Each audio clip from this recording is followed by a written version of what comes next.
محمد. اللهم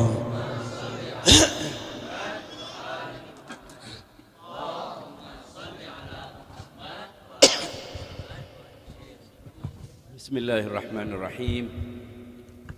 الحمد لله رب العالمين، والصلاة والسلام على حبيبنا وحبيب إله العالمين أبي القاسم المصطفى محمد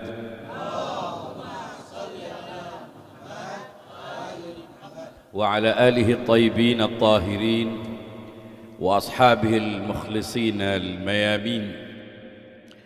Yang saya hormati Ustadz Hashim Adnan, bapak-bapak, ibu-ibu, baik yang di Majelis Taklim H2C maupun yang ada di online di Facebook, YouTube, Zoom dan lainnya.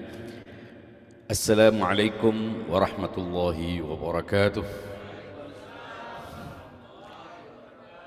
Pertama-tama saya mengucapkan selamat kepada kita semua atas salah satu hari mulia, hari kebahagiaan, hari suka, atas lahirnya salah satu bukti kebesaran Islam, yaitu Sayyidah Nisa'i Al-Alamin, Sayyidatuna Fatimah Az-Zahra alaihassalam.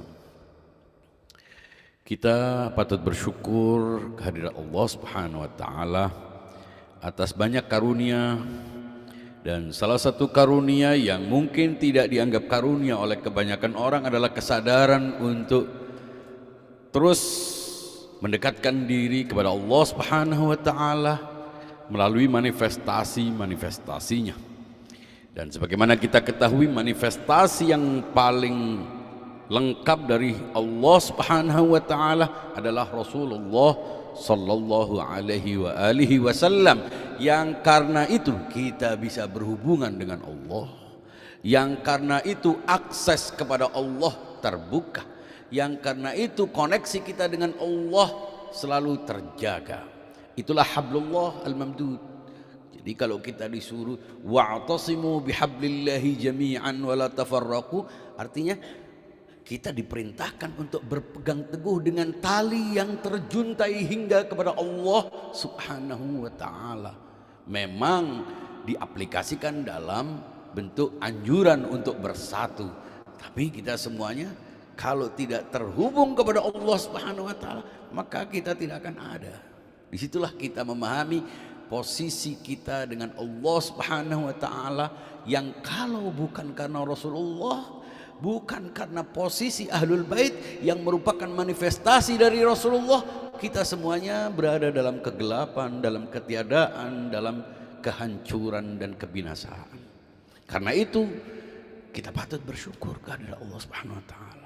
Di tengah kesibukan, di tengah kesulitan-kesulitan yang masing-masing dari kita pasti kalau keluarkan semua dan di print, masing-masing kita adalah perpustakaan dari masalah-masalah. Kalau itu diungkapkan, mungkin itu muncul dalam bentuk file-file yang ribuan giga. Masing-masing dari kita punya masalah, dan sebagian orang mengutarakan masalahnya, sebagian menyimpannya, sebagian tidak terselesaikan masalahnya, sebagian kehabisan kata untuk mengungkapkan masalahnya, yang mungkin orang lain juga punya masalahnya sendiri-sendiri. Di semua masalah-masalah itu, di tengah himpitan semua masalah, kita menyisakan waktu.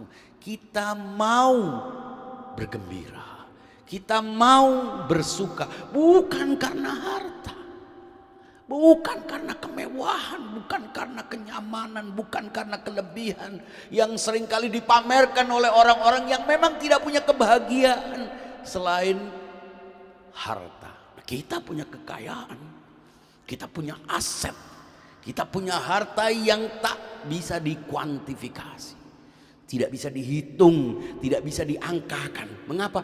Karena ini berhubungan tidak dengan price, tapi dengan value, dengan nilai yang tidak bisa dipahami oleh kebanyakan orang. Disitulah kita merasa bergembira. Bukan orang tua kita mungkin tidak ada hubungan darah dengan sebagian dari kita, Tapi mengapa begitu bersemangat kita? Karena ini bukan persoalan kedekatan personal, bukan sekedar ayah atau ibu kita, tapi ini kedekatan eksistensial. Ini adalah sesuatu yang karena itu kita percaya kepada agama. Saudara-saudara, Bapak Ibu, kita kalau melihat agama ini dalam perilaku masyarakat kita, mungkin kita termasuk pesimis terhadap agama ini. Kekerasan, intoleransi, kebejatan, bahkan di pusat-pusat orang mengajarkan agama, di pusat-pusat orang mendidik untuk menjadi agamawan, di situ justru agama diinjak-injak. Di situ justru terjadi perbuatan-perbuatan asusila yang merendahkan wanita, yang memperlakukan wanita sebagai objek pelampiasan syahwat bejat atas nama agama. Kita malu agama ini. Kita malu agama ini dihina oleh orang-orang di sana, di luar sana. Tapi itu fakta. Fakta yang terjadi. Hari demi hari kita mendengarkan berita-berita yang membuat dada kita sesak. Berita-berita ini membuat kita seolah kehabisan kata untuk mengungkapkan kekesalan. Ya, faktanya itu kita tidak bisa menutupinya. Tidak bisa membedakinya dengan kalimat, dengan narasi, dengan retorika. Itu fakta terjadi. Justru di pusat-pusat yang kita mengharapkan agama akan dihadirkan oleh orang-orang yang merepresentasi Islam, justru kita dipermalukan. Tapi kita tidak pesimis. Kita tidak kecil hati. Mengapa? Karena kita punya contoh-contoh ideal. Kita punya bukti bahwa agama ini tidak muncul begitu saja, namun direncanakan oleh Allah. Cahaya agama ini memang direncanakan dan dipersiapkan oleh Allah Subhanahu wa taala, tidak diserahkan kepada orang-orang yang tidak memiliki kapasitas, tidak memiliki kompetensi, tidak memiliki keahlian, tidak memiliki kesucian. Sehingga salah dari mereka bila menjadikan orang-orang yang tak layak menjadi panutan itu sebagai panutan. Mereka kebingungan. Orang-orang yang tidak punya idola, orang-orang yang tidak punya teladan, bingung ketika berhadapan dengan persoalan-persoalan itu. Bimbang ketika dihadapkan pada fakta-fakta yang compang-camping itu. Kepada siapa mereka harus bergantung? Kepada siapa mereka harus menyerahkan kepercayaan kepada agama? Tapi kita sedikit orang, kecil jumlahnya, sedikit jumlahnya, tapi kita yakin agama ini tidak akan pernah diserahkan kepada orang-orang yang memang tidak dipersiapkan untuk mengawal agama ini. Dan karena itu kita berkumpul di sini. Kita dengan segala kesederhanaan kita berusaha untuk ceria, mengungkapkan cinta kita dalam pujian, dalam ceramah, dalam nasyid, dalam narasi, dalam kisah-kisah yang kita ungkapkan, semuanya untuk apa? Hanya untuk menegaskan bahwa ada suara yang menyahuti agama, bahwa agama ini tidak begitu saja, tidak gagal. Apa yang telah dibangun oleh Rasulullah Sallallahu Alaihi Wasallam ada buktinya.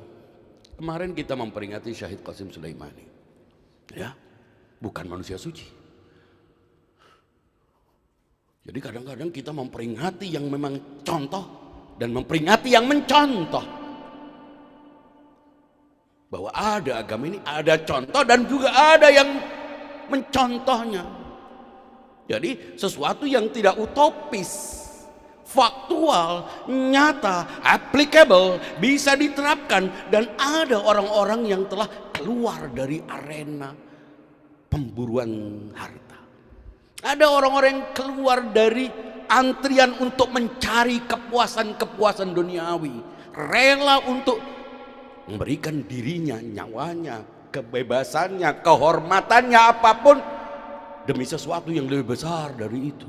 Dan itu bukan dicontohkan semata oleh mereka yang menjadi teladan, oleh mereka yang menjadi model-model ideal, tapi oleh orang-orang yang dekat dengan kita, seperti kita, orang-orang yang telah menetapkan dirinya. Nah, kita mungkin jarak kita dengan orang-orang seperti yang kita peringati kemarin ini terlalu jauh, tapi bukan berarti kita pesimis, bukan berarti kita kehilangan semangat. Justru kita ini ditempa oleh berbagai macam kesulitan. Kita juga dalam medan perjuangan.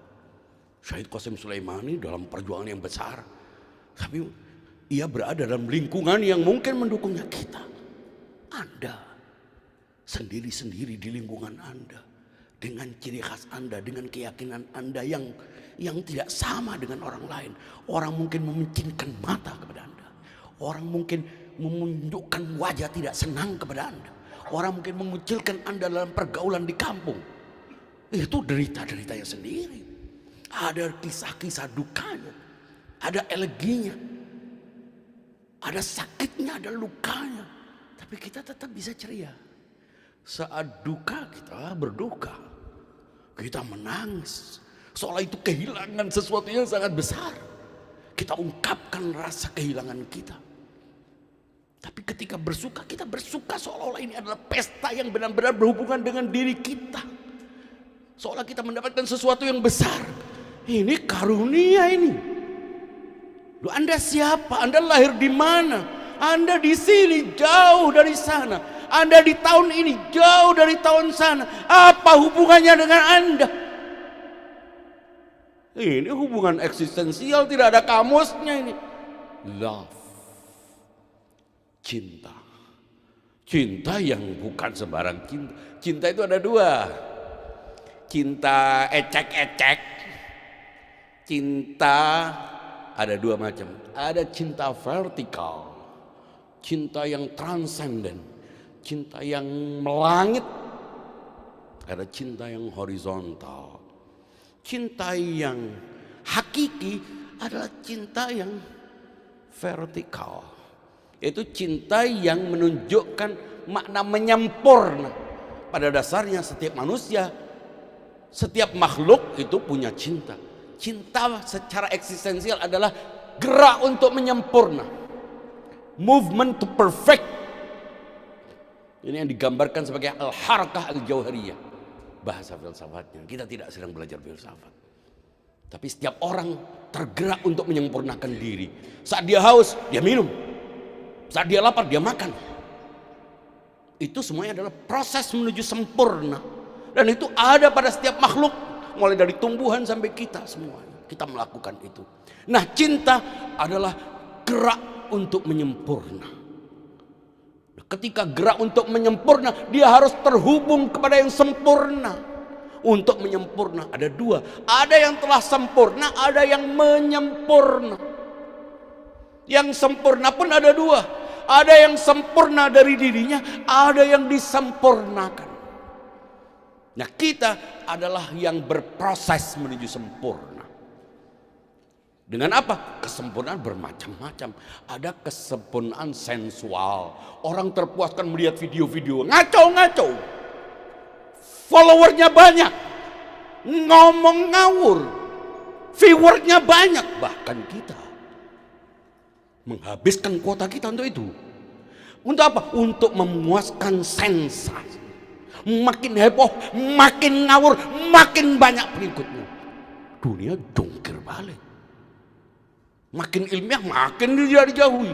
Makin sulit, makin berpikir, makin dijauhi. Makin lucu, makin lucah, makin jorok, makin banyak yang ikuti. Ya, itu fakta. Sehingga akhirnya kebenaran tidak terlihat. Dan karena itu para imam ahlul bait semuanya berusaha untuk mengingatkan orang, ala tarawna annal haq la yu'malu bih wal batil la yutanaha an. Orang semuanya bergerak ke arah yang berbeda. Demi apa? Demi sensasi kehebohan. Demi apa? Demi sensasi kepuasan sensual, visualitas, kemegahan ragawi. itu yang dipuja oleh orang. Kita termasuk yang keluar dari kamus itu maunya. Kita termasuk orang yang tidak berada di arena itu.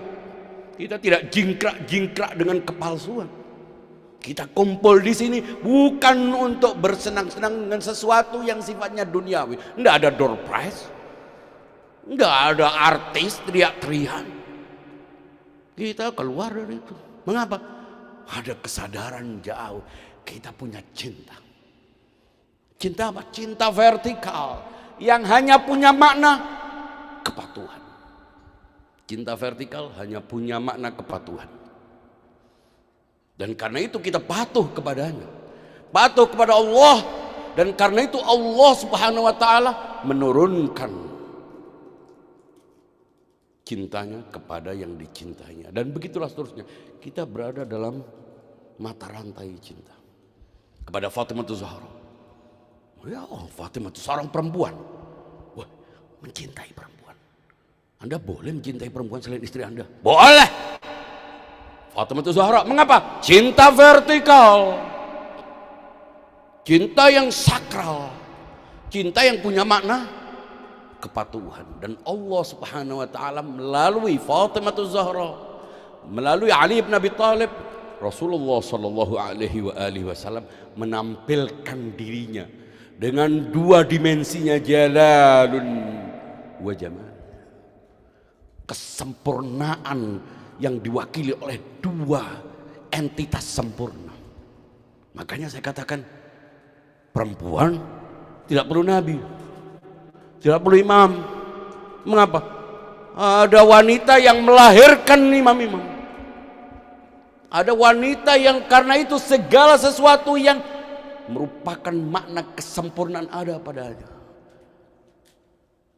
Rugilah mereka yang idolanya adalah kelas tempe, kelas trotoar. Yang dipuji adalah perawatan, yang dipuji adalah kehebohan. Fatimah Zahra jauh dari itu. Dan kita berkumpul di sini untuk menegaskan, kalau orang-orang berusaha untuk berbicara tentang kesetaraan laki dan perempuan, menuntut, tidak perlu dituntut, kesetaraan itu ditegaskan dan disadari. Nuntut kepada siapa dituntutnya? Kepada kaum laki lagi? Iya, sama dong dengan kita menuntut kesetaraan kepada laki, itu justru menegaskan tidak setara. Iya, aku beri kesetaraan karena kau menuntut. Kesetaraan disadari, inna khalaqnakum min dzakarin wa untha. Sejak awal manusia itu hanya laki dan perempuan. Lalu kita berusaha untuk mencari idolanya, mencari contohnya, apa parameter dari kesempurnaan perempuan. Loh, kalau cuma ceramah, dikatakan ceramah, bagaimana kita bisa memahaminya? Harus ada contoh konkret. Dan itu harus hadir. Kalau tidak, Allah Subhanahu wa ta'ala tidak akan mewujudkan perempuan. Dan karena itu kita harus sadar, jauh sebelum feminisme teriak-teriak, jauh sebelum mereka meminta untuk disamakan, kita sudah tegaskan, hinama tuqbilin, kata hinama tuqbilin yanhadhu masruran. Ketika kau jalan, Rasulullah bangkit. Wa min bahri atfihi yurwiki. Saat kau jalan menghadapnya, ia bangkit. Sebuah penghormatan, sebuah revolusi yang dengan itu Rasulullah ingin menegaskan tidak ada perbedaan. Siapapun yang beramal dari laki dan perempuan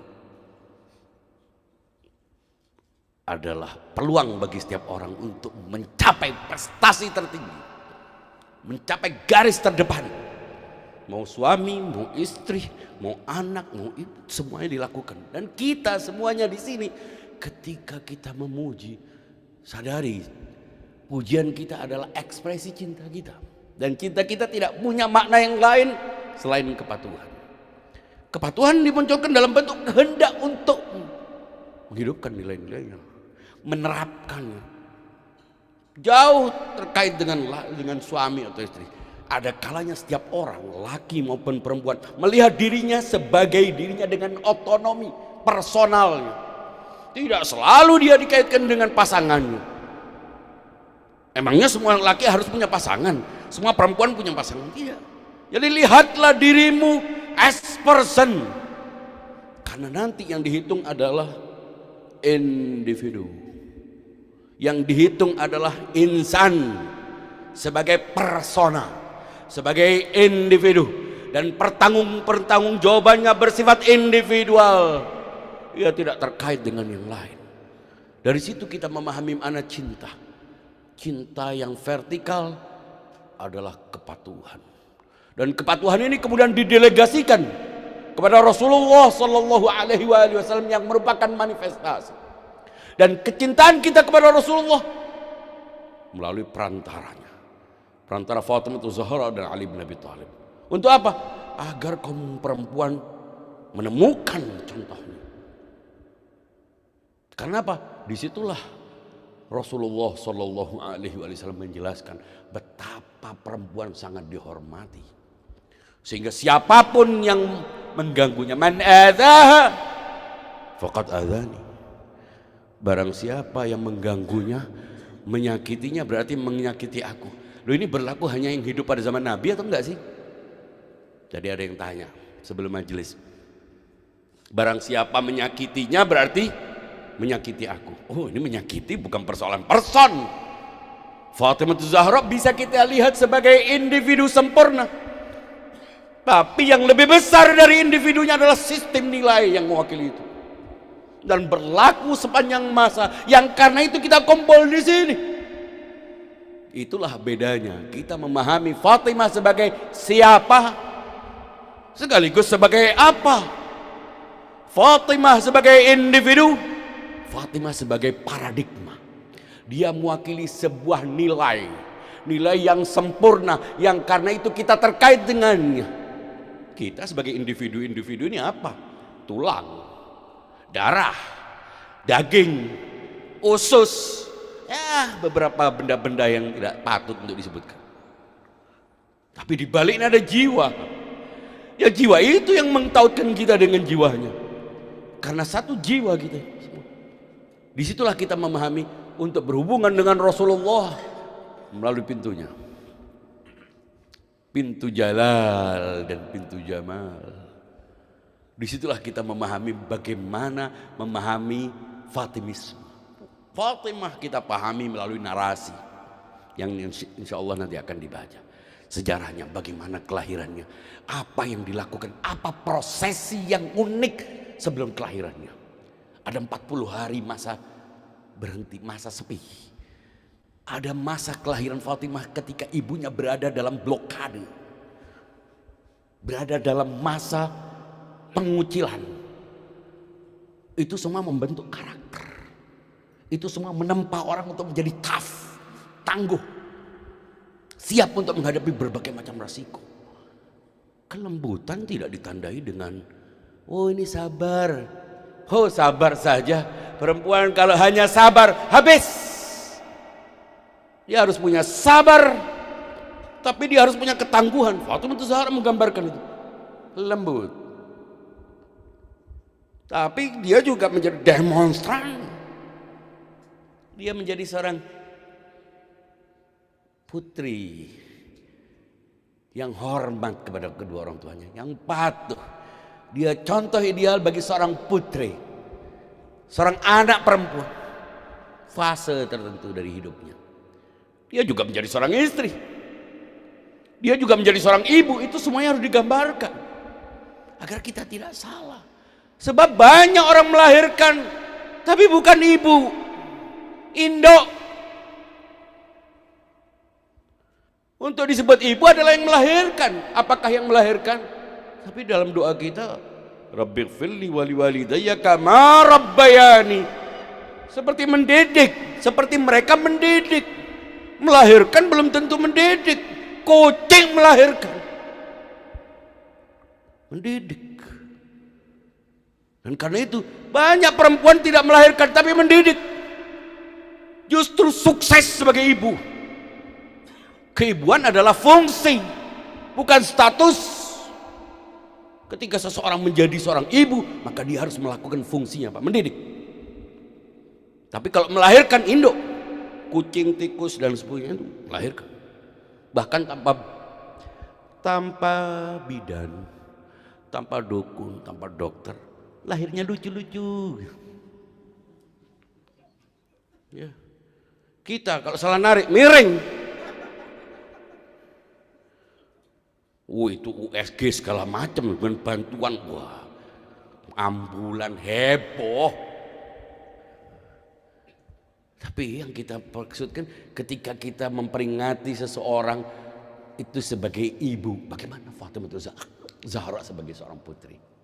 Itu yang perlu kita hadirkan. Lalu kita contohkan, kita terapkan sebagai seorang istri, sebagai seorang ibu, dan satu lagi sebagai seorang pejuang. Jangan sampai karena sudah jadi istri, sudah ini, udah selesai. Enggak. Lihat saja sejarahnya. Bagaimana dalam pertempuran dia menjadi orang yang menyiapkan segala sesuatunya. Dan tidak hanya itu, ketika dia harus melakukan somasi, dia harus melakukan class action, aksi hukum, dia lakukan. Demonstran dengan orasinya yang luar biasa. Teriakannya, khotbahnya mengiang-ngiang sepanjang sejarah, menembus lorong-lorong waktu. Kita pernah dengar itu. Khotbah yang begitu dahsyat, yang perlu kita pelajari. Dan kita berkumpul di sini untuk mengekspresikan itu. Mempelajari sejarahnya sebagai individu sempurna. Ya, individu sempurna. Sampai suatu saat Rasulullah Shallallahu Alaihi Wasallam dalam sebuah riwayat berkata kepada Ali bin Abi Thalib, yang juga diriwayatkan oleh dalam kitab-kitab Ahlu Sunnah. Hei Ali, kau punya 3 hal yang aku tidak punya. Kau dikaruniai 3 hal yang aku tidak mendapatkannya. Apa itu ya Rasulullah? Aku tidak punya mertua seperti kau punya mertua. Tidak ada mertua yang lebih sempurna dari mertuamu, Ali. Aku tidak punya mertua yang sempurna seperti kau memiliki mertua yang sempurna. Aku tidak punya istri yang lebih sempurna daripada istrimu. Aku juga tidak punya anak putra, 2 putra yang lebih sempurna dari putramu, yang juga cucunya. Itu artinya semuanya kemuliaan kembali kepadanya. Nah, kalau kita memperingati kelahiran Fatimah Zahra, ya boleh jadi itu jangan hanya dilihat sebagai sebuah peristiwa sejarah yang seolah-olah itu masa lalu. Tapi kita harus kontekstualkan, kaitkan dengan apa yang sedang terjadi dulu, kini, dan mendatang. Untuk apa? Terutama kita mengapresiasi. Kalau dikatakan man adzaha faqad adzani wa man ahabbaha faqad ahabbani, barang siapa mengganggunya, menyakitinya, iya, pada fakta sejarah dulu yang menyakitinya adalah orang-orang yang memang tidak menghormatinya, tidak mengakui haknya. Tapi bagaimana dalam konteks kesinian dan kekinian? Adalah orang-orang yang tidak memperlakukan perempuan dengan benar. Adalah yang menganggap perempuan itu pinggiran, numpang. Ada yang memperlakukan perempuan itu seolah hanya melihatnya dari satu aspek, seksisme. Ya, tidak pernah melihatnya sebagai ini adalah ciptaan Allah. Inna khalaqnakum min dzakarin wa untha. Kita tegaskan itu. Makanya kalau ada orang berbicara sok kebebasan LGBT segala macam, tidak ada. Yang disebut laki ya perempuan, perempuan ya laki. Kalau itu sehingga tidak ada gender lain. Ya, faktanya begitu. Jadi kalau ada orang berusaha untuk berbicara sok supaya kelihatan civilized, kelihatan modern, dia berusaha untuk memahamkan ada jenis kelamin lain. Tidak ada. Buktinya mereka yang melakukan hubungan sejenis tetap saja yang satu penerima, satu pemberi. Karena memang Allah hanya menciptakan sistem yang logis, sehingga tidak mungkin hubungan antar sesama pemberi dan tidak mungkin hubungan sesama penerima. Disebut penerima karena pemberi, disebut pemberi karena ada penerima. Logis, tidak perlu jelimet-jelimet keluarkan hadis-hadis. Cukup nutrisi yang lumayan di otak, kita langsung bisa berkesimpulan. Inna khalaqnakum min dzakarin wa untha. Aku ciptakan pemberi dan penerima. Aku ciptakan aksi dan reaksi. Aku ciptakan langit dan bumi, dan Allah Subhanahu wa taala menciptakan segala sesuatu berpasangan. Karena itu pasangan yang ideal dari perempuan Fatimah Zahra adalah Ali bin Abi Thalib. Itulah pasangan. Bumi ini semuanya adalah pasangan. Wa min kulli syai'in khalaqna zawjain. Subhanalladzi khalaqal azwaja kullaha. Sehingga yang tidak berpasangan Tuhan namanya. Ya, kita berusaha berkumpul di sini untuk mengambil nilai-nilai itu semuanya.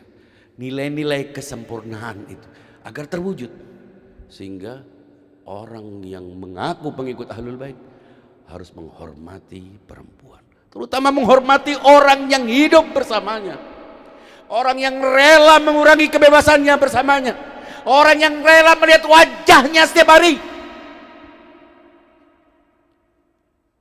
dengan semua masalahnya, dengan semua kekurangannya. Harus saling menghormati, saling menerima kekurangan. Karena menyakiti mereka berarti menyakiti Fatimah. Dan jangan lupa, menyakiti suami berarti menyakiti pasangan Fatimah Zahra al-Imam Amirul Mukminin Maulal Muttaqin Ali bin Abi Thalib. Jadi sama-sama kita berada dalam pengawasannya. Mengikutinya berarti rela untuk mengikuti, memperingatinya, mengenangnya, membesarkannya, mengagungkannya, berarti kita harus rela mengambil sedikit mungkin apa yang bisa. Jangan hanya lewat sebagai sebuah cerita seolah nonton, begitu filmnya selesai kita selesai. Nah, kita berusaha mengevaluasi. Setiap peristiwa-peristiwa harus dijadikan sebagai momen untuk introspeksi, memperbaiki diri, menghubungkan kita makin hari makin baik, berusaha untuk menjadi lebih baik, dan berusaha untuk meminta maaf. Tidak ada yang salah. Kita punya banyak kekurangan, masing-masing dari kita punya banyak masalah, tapi tidak ada kata akhir. Faman nu'fiya lahu min akhi syai'un fattiba'un bil ma'ruf wa ada'un ilaihi bi ihsan. Saya sedih setiap kali mendengar teman kita, gimana? Oh, orang tuanya sudah pisah. Di mana anaknya? Anaknya saya tidak tahu. Anak saya di mana? Sedih. Sama-sama pengikut Ahlul Bait, sama-sama ikut menghormati Sayyidah Fatimah Zahra, tapi kehidupannya jangan lupa, para pengikut Ahlul Bait mulai punya masalah dalam rumah tangga. Karena apa? Rumah tangga mereka tidak dibangun sebelumnya atas dasar itu. Sholawat ala Muhammad wa ali. Jadi kita ini berusaha untuk memperbaiki diri semua. Banyak orang menganggap rumah tangga itu didasarkan pada kesamaan, berusaha untuk mencari yang sama. Itu awal kesalahan. Ya, ini yang sudah kawin percuma dinasihati. Buat yang belum kawin, jangan berusaha untuk mencari yang sama. Mengapa? Omong kosong. Karena tidak ada yang sama. Kalau ada yang sama, Tuhan gagal menciptakan. Jadi setiap manusia itu unik. Tidak ada yang sama. Ya, ada kesamaan-kesamaan kecil, tapi secara prinsipal tidak ada yang sama. Ini masterpiece. Setiap manusia, mau gelandangan, mau orang kaya, punya nomor rangkanya sendiri. Ya, tidak ada yang sama. Tidak ada yang sama. Itu zebra itu, yang macam-macam garis-garisnya. Sejak nenek moyangnya zebra sampai cucunya zebra di akhir zaman, tidak ada yang sama. Scientific. Jadi jangan berusaha kawin untuk mencari sama. Justru karena tidak sama itulah dikawinkan. Nah, kalau sama sejenis namanya. Jadi, nah karena tidak sama, terimalah dengan semua ketidaksamaannya. Dengan ketidaksamaan itu terjadi harmoni. Lalu kalau ada sama, flat namanya. Nah, buat apa sama? Justru karena tidak sama, semuanya berbeda, disitulah terjadi spektrum, keindahan, aurora. Saya tidak mau nyebut pelangi supaya tidak jadi kelompok LGBT. Aurora, indah. Ya kan? Jadi saya pikir kita perlu menghidupkan peristiwa-peristiwa tidak hanya dari aspek historis semata. Mungkin ibu-ibu dan pendengar kecewa, kok bukan berbicara seperti ustadz yang itu, ustadz yang itu. Tapi saya memang sudah diizinkan sama Ustadz Hasyim untuk mensinikan dan mengkinikan peristiwa-peristiwa kelahiran maupun syahadah. Mohon maaf, mudah-mudahan Allah Subhanahu wa taala memberi kita berkah kecintaan kepada Rasulullah melalui kecintaan kita kepada Fatimah Zahra alaiha salatu wassalam. Sekian, wal afu minkum, wassalamu alaikum warahmatullahi wabarakatuh.